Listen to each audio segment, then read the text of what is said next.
Hello and welcome everyone to the 10th session of HalloCasa. My name is Michael and today I will be guiding you quickly through the buying process of real estate in Panama. If you want to buy real estate in Panama, you might be interested to know a little bit about how the process works, which documents are necessary, to which institutions you need to go. I hope I will guide you through the process today a little bit and you will have a little bit clearer picture afterwards. So the first step of the process should be that you find a property which you like. Obviously, you should know about the location, about the infrastructure, about the demographics, and have a certain basis of information in order to make sure that the value is a proper one and also is justified. The second one is you should then obviously contact the broker or the owner directly. You can do that on HalloCasa via email, via telephone, via Skype. We also allow brokers to display their LinkedIn profile and also the website.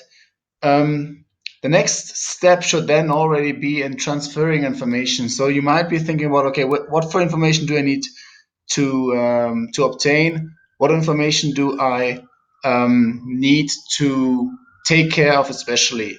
This is very important to really know because you might find yourself afterwards in a situation which is not which is not in favor of you. So you really have to make sure that you get those certifications right. What the first one is very important is the so-called Certificado de Libertad de Gravamen. It's in fact makes sure it shows you exactly the entire history of the property. So it also shows you who's the real owner, if there are any mortgages on it, and anything else which has happened with the property. So you should really know and get a real one and make sure that this is being published and also certified not that long time ago, not that long ago.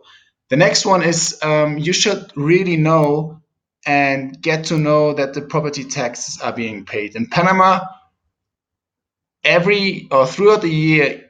Always at the end of April, August, and December, real estate owners have to pay their property taxes. You really should make sure that those property taxes have been paid by the previous owner, so that you know that you don't that there are no property taxes due for you anymore. In fact, this also should be always related to the tax identification number which each property has. It's the so-called RUC, Registro Único de Contribuyente. You really have to make sure that those are overlapping and this ID pertains to the real property. The next one applies to maintenance costs and administration costs if your property or real estate is belonging to a condo. So if you have any administration costs as per security or other expenses which might be in relation to the property, you really should make sure that you have certifications and also paid bills so that you are sure that there are no bills due anymore, as even telephone bills, electricity bills, and all that kind of bills. You can, for example, also in our download section, you can see and download those bills, for example, and all the other documents, so that you really also have an idea of how those bills can or are in effect are looking like. The next one is if you want to work with an appraiser, you really should make sure that this appraiser is part of the so-called ANATI. It's National Land Management Authority, and they more or less certify and make sure that those appraisers are real appraisers. And yeah, I think you should really make sure that this is the case with the appraiser you are contacting. The next one, now we're going already to the promissory sales contract. In Panama, you really should make sure that certain information is being displayed on the sales contract, and that some clarifications are being met.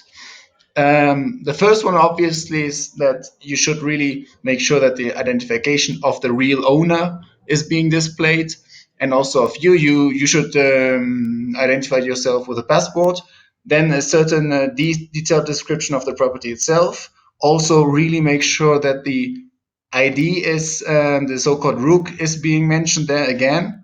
You should also obviously make sure that the real value is on the contract itself, and then you should also make sure that the final time of the deed, so when and where, and also um, most probably also with which notary this final contract is going to be being signed. Then also you should make sure that the distribution of the entire fees are being clarified.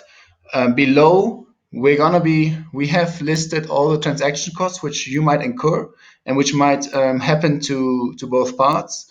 So you really should make sure that those are being listed in a proper way, so that you're not gonna pay or end up paying more fees than you're supposed to. Then as well, you should also, in fact, see again our downloads in our download section, all the certain downloads and documents which you, in fact, might be facing and might be important for you. In fact, then you are gonna transfer the money to a bank account in Panama.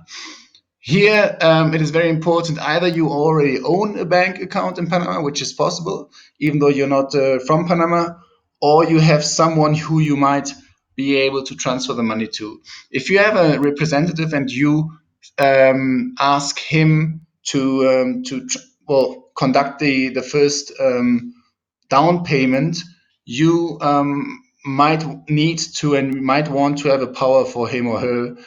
Make sure, obviously, if you work with a representative, that it's not the owner itself, and that's a trustworthy person who you know personally.